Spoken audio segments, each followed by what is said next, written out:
practice number 6 last night for the Arizona Wildcats. Today is the second off day of fall camp, and then the Cats will be back on the field Thursday and Friday morning, followed by Saturday night, leading into that'll complete 9 practices. They'll be halfway through fall camp when we get to that final practice on Saturday night. Under the lights last night at Arizona Stadium. So got a chance to go into the stadium last night. That sound system was, so this time, before when I was in there, I was on the field facing the scoreboard area where the sound system, I think the majority of the speakers are down at that end of the stadium, but they definitely project. I'm sure there's probably some smaller speakers as well, other speakers that are located in other different parts of the stadium. But now we were sitting on the east side watching practice last night. Still very good sound. Still everything was legible. So I think fans are going to be very happy with the sound system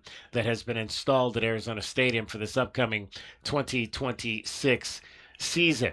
Last night, I think, as I was sitting there watching last night's practice, and so through the first 5 practices, I had graded 4 wins for the offense, 1 win for the defense, but really the last 3-4 practices have been really, really even. The offense came out and was, I just thought the first 2 days they were just miles better than the defense, but the defense has started to come on and make plays. We had some interceptions last night that was good to see. Javion Cole had an interception last night during practice, so you've got some defensive guys out there starting to make some plays. But as I was watching practice last night, I was thinking, man, this might have been the most even of the practices that I've seen thus far. So I might have to, if I was scoring it, I said I might have to start. So I might have to, if I was scoring it, I said I might have to start scoring these practices like a boxing match, where I get on the 10-point must system, which is popular in the boxing world. I'll give 10 points for the team that wins. I'll give 9 points for the team from the side that doesn't win, and then we'll add up the points and crown a world champion at the end of fall camp. So last night might have been an even round. Last night, because the offense made some plays. The defense made a ton of plays as well. We saw a couple of long touchdowns from some of these new wide receivers, and we're going to get into the wide receivers coming up a little bit later on the show. DJ Jordan, who's the transfer from University of Southern California, he had a big touchdown catch from Noah Fafita last night. Also, R.J. Mosley had a big touchdown catch from Luke Hawago last night. So they hit some balls deep. But again, like I said, they had some interceptions as well, did the defense. So both sides making some plays out there. I failed to mention yesterday, one of our local youngsters, Tyler Mustaine, had a diving touchdown catch in the practice on Monday. So good to see Tyler Mustaine out of Push Ridge Christian Academy, making his presence known out there as a backup tight end.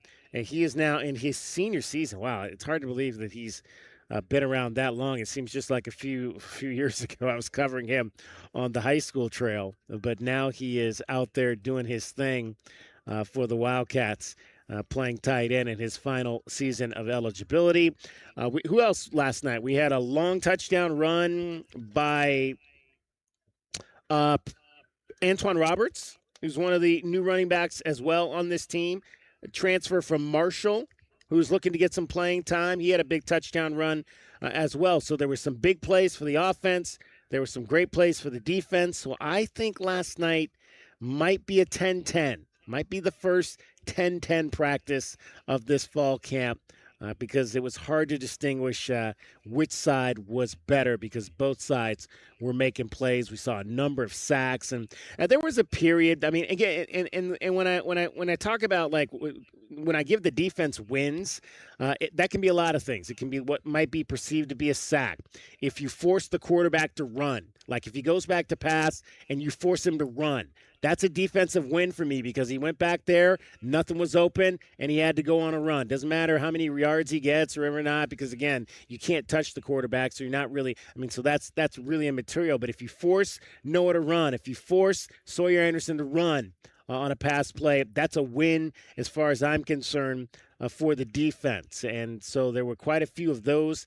Any play, obviously, if you force them into an incompletion, we're starting to see more of those. I mean, like I mentioned, like the first couple of days, Noah wasn't throwing any incompletions at all. The only incompletions he had were drops. Now you're starting to see the defense force him into some bad throws. That's what you want to see as this camp goes on for the Wildcats. So good to see those types of things happening on the defensive side of the ball. So we'll dive into that as well. You'll hear from Seth Dagey. You'll hear from Bobby Wade. And interestingly enough, one of the things we're going to get into, and you're going to hear from them, and this was something I talked about last year, and I asked about early in camp because it was very evident from the first day of practice, and I talked about this last week. From the first day of practice, they were switching the personnel groups out in a way they had not done last year, where it was essentially Noah Fafita getting the majority of the work with the first team. This year, from day one, Noah was getting reps with the first team. Sawyer Anderson was getting reps with the first team. Noah was working with the second team receivers and running backs, and Sawyer Anderson was working with both the second and the first team. The reps were much different. You're going to hear from Bobby Wade and Seth Dagey today about one of the reasons why they're doing that this year. And it's something I talked about that they should have been doing last year. But again, we'll go back first year, new system, new coordinator, and they felt last year maybe was they wanted to approach it a little bit differently than the way they're approaching it now. But people thought I was crazy when I said that the number 2 guy should be getting reps with the first team. Well, that's what we've been seeing this year in camp. It's been happening because they want those quarterbacks to be throwing to all of the receivers, not just Noah throwing to Chris Hunter and Trey Spivey and that first group, and then Sawyer Anderson throwing to DJ and some of the other receivers down the line, DJ and RJ and those guys.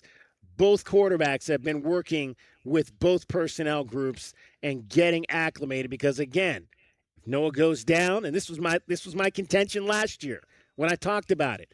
If Noah goes down, now your second guy's coming in, and he has no repertoire with Chris Hunter, Trey Spivey, Gio Richardson, Isaiah Mazzell, because he hasn't been throwing to those guys in practice.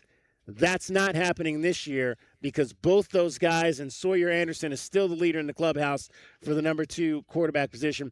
Both those guys are getting significant reps throwing to all of the wide receivers, and I think that's going to make for a much better offense if indeed you get to a point where, and Lord forbid we don't, that Noah Fafita, for whatever reason, can't go out there and you have to stick in a Sawyer Anderson and or a Luke Hoago.